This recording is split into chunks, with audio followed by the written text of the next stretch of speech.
What's up, guys? Welcome to Honest Hockey Takes. I am Howin and this is Scott, and today we'll be talking about the 3 stars and the biggest winners and the biggest losers of this last week. All right, so let's start with our third star of the week. We have from the Dallas Stars, Jason Robertson. Jason Robertson had one hell of a week. He played 3 games, had 4 goals and 4 assists for 8 points, almost 3 points a game. And he helped carry the Dallas Stars to some more wins and stay atop of their division. Good job, Jason. Our second star of the week we have from the Buffalo Sabres, Tage Thompson. Tage started the week off with a 6-point game. When I checked the box score and saw that, I couldn't believe it. Like, to see this guy put up 6 points in a game was unreal. And he followed it up the next game with a couple more points. He ended up having, in 4 games played this week, 9 points with 4 goals and 5 assists. Good job, Tage. What a beast. And our first star of the week, a guy who has just had one hell of a resurgence, and we can't deny him anymore because this is just an incredible start. Probably the best start I've ever seen for a defenseman in my lifetime to a season. And that is our first star, Erik Karlsson from the San Jose Sharks. Now, Erik Karlsson, as a defenseman, had a hat trick this week. What? Like a defenseman scoring a hat trick? That doesn't even make sense. How the hell? And he ended up playing only 3 games, but still compiling 8 points. This guy has absolutely been unreal right now, and if he can continue this pace, we could see an 100-point defenseman. Good job, Karlsson. All right, so now we're going to start out with our biggest winners for this week. And number 1, we have the Toronto Maple Leafs. And that's nice because last week they were in our biggest loser. So it's a nice turnaround by this team in 1 week. What a 180. Yeah, they were 0-2 last week. But now, this past week, they were 3-0. And they beat some great teams this week. Yeah, they took down the Carolina Hurricanes. And they took down the Boston Bruins. Yeah, just unreal. Yeah, and the way they took down the Boston Bruins was a really entertaining game, actually. Yeah, it was. I love watching these 2 teams play against each other because it brings back a lot of memories and the rivalries that they have in these playoff runs. Yeah. And it's very exciting to see. I know now Boston Bruins don't have Zdeno Chara, so it changes a little bit, and no Tuukka Rask, but having Brad Marchand there, still really fun to watch between the rivalry between these 2 teams. But one thing I absolutely did not like with the Toronto Maple Leafs still, and I think this is going to be an unpopular opinion about this, is that I'm not a big fan of Austin Matthews, and I know he's an extremely good player. He's a superstar, but I watched that Philadelphia game against the Toronto Maple Leaf, and I was just not a fan of what him and Konechny going at it, and he wouldn't even. And when the team went up and kind of defended for this guy, he would just stand around and do nothing, just smile and smirk. It just sickens me about this player. Yeah, he let everyone else fight his own battles, and it's kind of annoying because he is actually the one who started that brawl. Yeah. And then he was like the one who didn't participate, and pretty much everyone else got involved. So that was kind of a little disappointing, I guess, to say the least. Yeah, I mean, Toronto Maple Leafs. I mean, don't get me wrong. You guys have an extremely talented team, one of the most talented teams in the league. But one thing I can't stand with this, one of the things is something deep down this core that doesn't make you guys go past the first round. This could be the reason why. Your superstar needs to be better leaders. Alrighty, so our next big winner of the week we have the New Jersey Devils. Now, they were also on our list last week as well, but once again, they came out flying. They went 3-0 and absolutely crushed some really good hockey teams. The Oilers, the Flames, and the Vancouver Canucks, basically the whole West Coast just got destroyed by the Devils. And how they were winning some of these games was actually what was impressive, I think, to me the most. Yeah, I mean, we went to the Edmonton Oilers game, and it was very impressive how they were losing 3-1, and they were able to come back and win that game 4-3. 2 goals in 7 seconds. Yeah, and even the way how they beat Calgary Flames, a very desperate team, a very good hockey club. I expected Calgary to come out flying in that game, and they did. They were up. I forgot how much they were up by, but the fact that they were able to be resilient and had the good composure and be able to come back and beat this team is very incredible.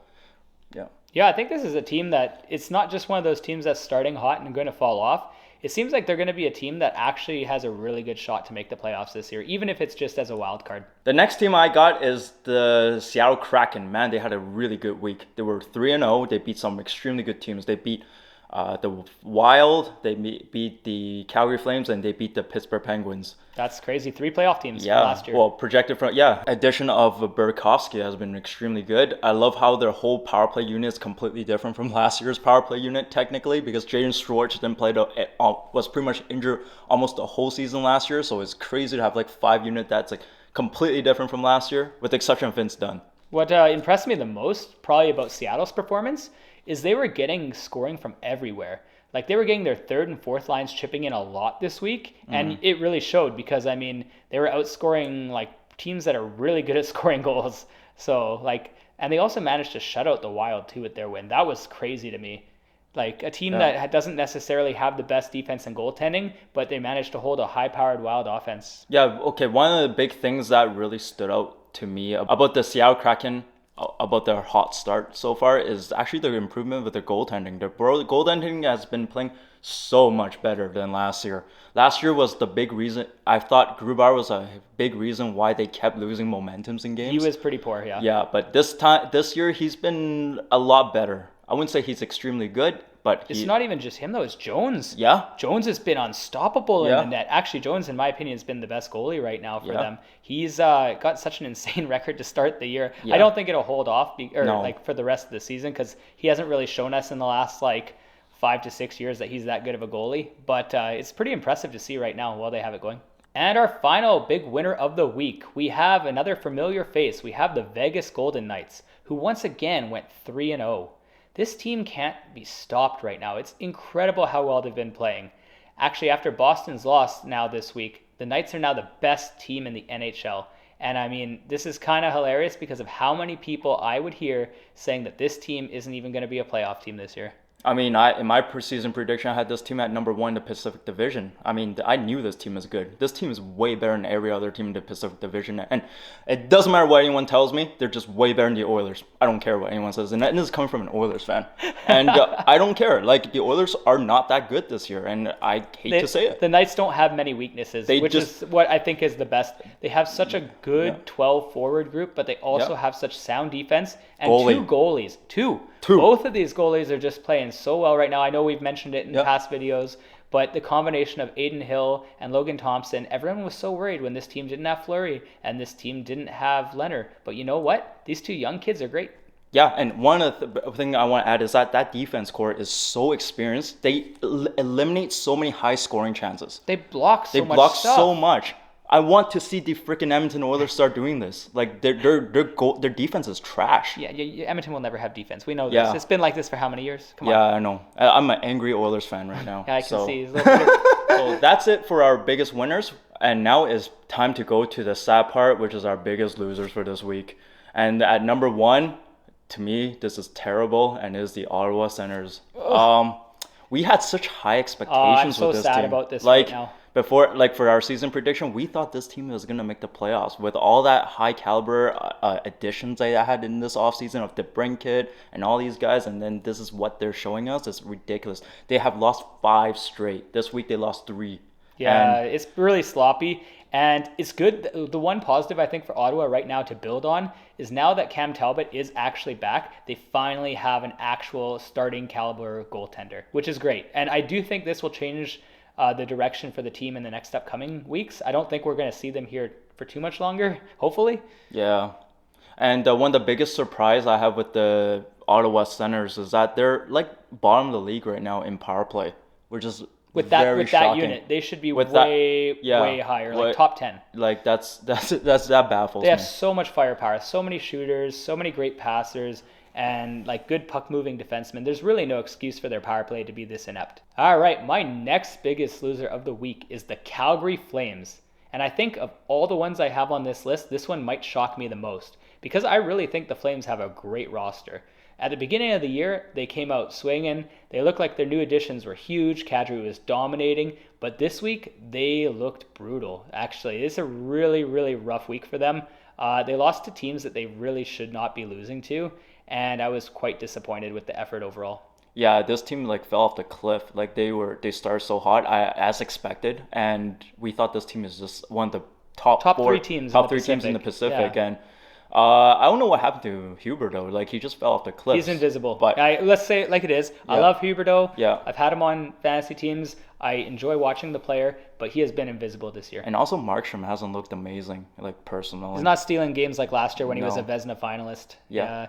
No, really, it's there's a lot of like the higher end players that really need to step up here. Team players that you expect to carry this team. And the next team I got is the Pittsburgh Penguins. I'm not gonna spend too much time on the Pittsburgh Penguins because we did a whole video on this. Yeah, team. we kind of broke down But a bit. one thing I would say is Chris Letang probably played his best game as a Pittsburgh Penguin last game against the Seattle Kraken. He actually played pretty well. As a Pittsburgh Penguin? Yeah. Oh, you mean this year? Yeah. I was this gonna year. say I think he's Yeah. played some good hockey Sorry, in the past. this year, but yeah, I mean he logged in big minutes. He was not a minus player Wow, for there's once. no way. I don't even believe And you. he put up a point. I'm like, oh my goodness. So Chris Letang was. They were actually very competitive in that Seattle Kraken game, and that's a positive sign. But they still lost the game. That sounds so bad to say. Yeah. They were competitive with the Seattle Kraken. Like, yay!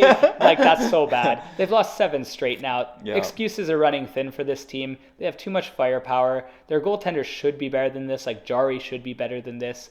And just overall, they got to step it up. Crosby needs to have like a closed door meeting with some of these other players and just lay down the law or something. Oh boy. And my next biggest loser. Feels like I'm the biggest loser because this is my team, the Washington Capitals. What a poor performance. Not only do we almost have no players healthy left on this roster, but we are the only team of the week to lose all 4 games. To play 4 and not win a single game. It was embarrassing.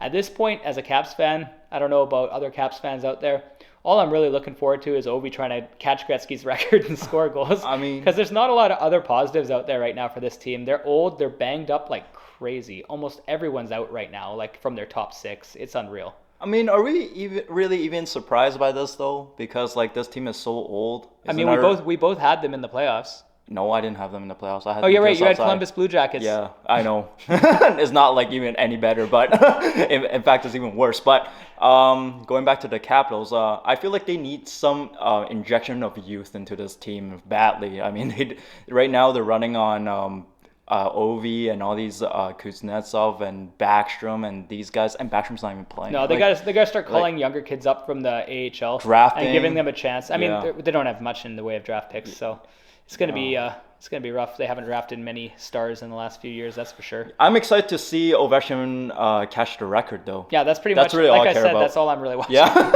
It's pretty poor. The effort level is like, I don't even know if it's necessarily just the effort. I just think our team's not very good right now. Alrighty, so those are our winners and losers for the week. And just before we wrap it up, I'm going to go through a quick rookie watch to check in on the rookies and how well they've been performing.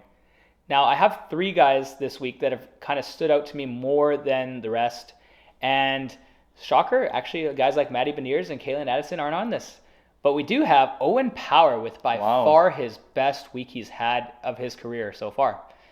This guy played 4 games and managed to get 5 points in 4 games as a rookie defenseman. And not just that, he was logging some serious minutes and really contributing to why Buffalo's had such a nice start just to the year and this week in general. And it was very impressive to watch. And second one I have is a guy who's kind of not really gotten any attention. Actually, I don't even think I've mentioned this guy on the show. Fabian Zetterlund from the New Jersey Devils. He had 2 goals this week, and he's starting to log time right now on the top line playing with Nico Hischier. So this is actually kind of becoming a player to watch here because no one really talks about the guy, but if Zetterlund's going to be playing with Nico Hischier, he's going to get points, and he's going to be getting a lot of ice time, at least increasing ice time over the next few games. And the third rookie I have here, from the Ducks, Mason McTavish, everyone's favorite Canadian hero for the World Juniors performance he put on. Now, McTavish had a really good week after having 5 games without a point. He managed to put up 3 points this week in 4 games, which was good. And surprisingly, he was even plus on the Anaheim Ducks, which in itself is a feat because we all know how bad the Ducks have been this year. Like, we're talking bottom 3 team in the league. So it was nice to have McTavish chip in a little bit and add. So good job, Mason. So this is all we have for this week's review. But we're going to see you guys very soon for other new content coming out. Yeah, excited. Should be good. Yep. See you All guys right, later. take care. Bye.